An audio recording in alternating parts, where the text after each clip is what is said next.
அனைவருக்கும் காலை வணக்கம். இன்னைக்கு என்ன சாப்பாடுன்னு பார்த்தீங்கன்னா, இன்னைக்கு சோயா பிரியாணி தான் செஞ்சிருந்தேன். அதுக்கப்புறம் நேற்று ஒரு சிஸ்டர் எனக்கு கால் பண்ணியிருந்தாங்க. அவங்க வந்து பார்த்தீங்கன்னா 3 வருஷமா தண்டுவட பிரச்சனைனால பாதிக்கப்பட்டிருக்காங்க. அவங்களுக்கு வந்து தண்டுவடத்தில் வந்து நீர் கட்டி இருந்திருக்கு. அது சரியாக கவனிக்காமே விட்டுருக்காங்க. அது ஆப்ரேஷன் பண்ணோன்னா அவங்களுக்கு வந்து கால்கள் வந்து ஒரு கால்கள் வந்து நல்லா இருக்கான், ஒரு கால்கள் வந்து மூமெண்ட் எதுவுமே வரலையா, ஒரு நடக்க முடியலையா, வீல் சேர்லேயே தான் இருக்காங்களாம், படுத்த படுக்கையாக தான் இருக்காங்களாம்.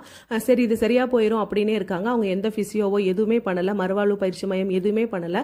கடைசியில் என் வீடியோவை பார்த்துட்டு தான் அவங்களுக்கு வந்து இதில் இவ்வளோ எல்லாம் பிரச்சனை இருக்கா அப்படிங்கிறத தெரிஞ்சுக்கிட்டு இதில் என்னென்ன பண்ணணும் அப்படின்னு சொல்லி நேற்று ஃபோன் பண்ணி கேட்டாங்க. அப்புறம் என்னால் முடிஞ்ச உதவிகளை அவங்களுக்கு நான் வந்து செஞ்சு கொடுத்தேன். அப்புறம் எங்கள் தண்டுவாட அமைப்புன்னு ஒரு குழு இருக்குது, அதில் அவங்கள நான் சேர்த்து விட்டேன்.